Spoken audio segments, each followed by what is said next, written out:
Bonjour à tous, je suis Victor, votre professeur DigiSchool en sciences économiques et sociales. Aujourd'hui, nous allons nous intéresser à l'emploi comme facteur de lutte.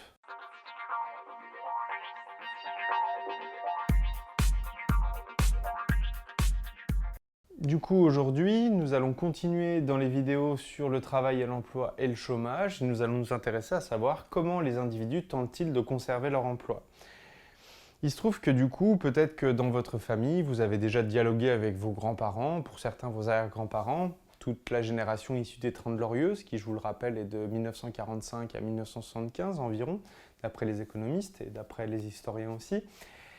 Et souvent, ce qui revient dans certains discours de personnes plus âgées que nous, c'est la situation suivante. Voilà. Avant, on avait un emploi et on était quasiment sûr de trouver du travail, même si on perdait l'emploi dans lequel on était. Et souvent, même peut-être que vos grands-parents ou vos arrière-grands-parents ont occupé le même poste, le même emploi durant quasiment toute leur existence. Et bien, il se trouve que maintenant, sur la situation actuelle, sur la génération qui vient, cette génération née après l'an 2000 ou cette génération née après les années 90, on se trouve dans une situation où il est relativement compliqué d'occuper le même emploi durant toute son existence. Alors, l'idée, c'est la suivante. L'idée, c'est que dans une entreprise, du coup, un facteur de lutte, il y a ce qu'on appelle des partenaires sociaux. C'est-à-dire que le gouvernement dialogue avec différentes organisations syndicales qui sont chargées de représenter les tendances au sein des entreprises dans la société française.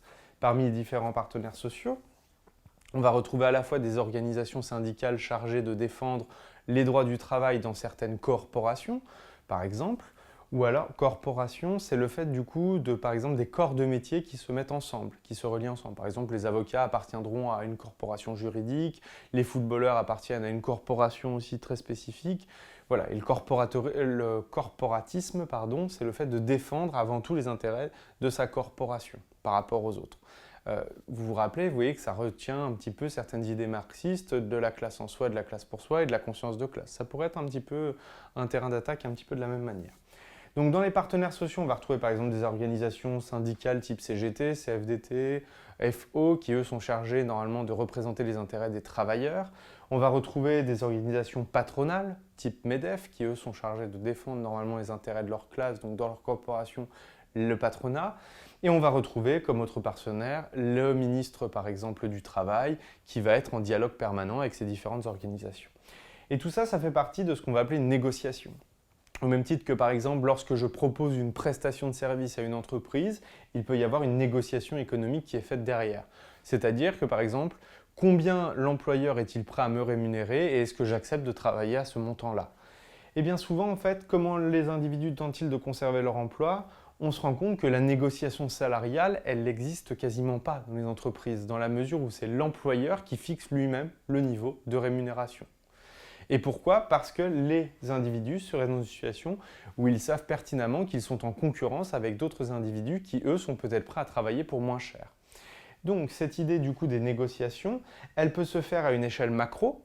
Donc alors n'oubliez pas que macro c'est du coup à l'échelle d'un territoire, micro c'est plutôt à une micro-échelle, donc par exemple à l'échelle d'une famille, à l'échelle d'une entreprise.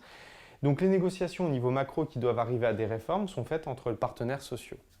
Et l'idée, c'est que du coup, lorsqu'il y a des réformes, souvent, c'est dans des politiques de sauvegarde de l'emploi.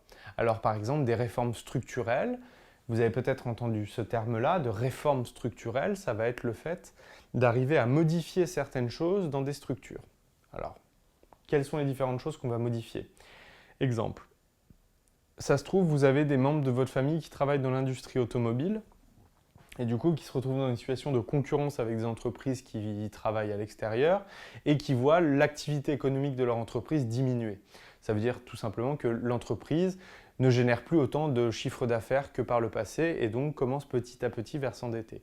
Conséquence, ça se trouve pour vos parents ou pour vos proches qui travaillent dans ce milieu-là, réduction, restructuration de l'emploi, tous ces termes un petit peu qu'on entend dans les journaux, qui en fait correspondent tout simplement à des réformes qui consiste la plupart du temps en restructuration de l'activité économique. Ça consiste à détruire certains emplois pour aller les implanter ailleurs. eh bien là, il peut y avoir des négociations au niveau macro entre le gouvernement et les partenaires sociaux pour mettre en place, par exemple, des politiques de formation pour les personnes qui se sont retrouvées licenciées de l'industrie automobile. Et bien, formation ou alors de replacement dans d'autres secteurs qui, eux, au contraire, sont en déficit de personnes. Vous avez des secteurs, par exemple, en France, qui continuent d'employer. D'accord, des secteurs du coup dans lesquels les secteurs en plein boom en ce moment, c'est les secteurs sur les nouvelles technologies, nouvelles communications et ainsi de suite. Et au contraire, vous avez des secteurs qui sont vieillissants au niveau structurel. Pourquoi? Parce qu'on ne produit plus quasiment ce type d'activité-là. Souvent, si vous avez mes vidéos, je vous avais expliqué l'exemple de Kodak. Kodak était leader dans la photographie argentique. Maintenant, on est quasiment que sur du numérique. Eh bien, Kodak, toutes les personnes qui travaillaient dans l'argentique se sont vues normalement proposer des réformes du coup de la part de l'État pour pouvoir retrouver des formations dans d'autres secteurs, car le secteur dans lequel ces personnes-là travaillaient n'existe plus. Donc voilà, c'était du coup un petit peu pour savoir si c'est un facteur de lutte et surtout la lutte se fait entre qui et qui. Vous voyez que pour l'instant, ce qu'on a vu, c'est que c'est une lutte qui est très institutionnalisée, c'est-à-dire qu'elle est très régie par des codes étatiques, étatiques entre du coup différents partenaires sociaux. Voilà, je vous remercie d'avoir suivi cette vidéo. N'hésitez pas à vous abonner à notre chaîne YouTube et à laisser différents commentaires. Pour ma part, je vous retrouve très bientôt chez DigiSchool.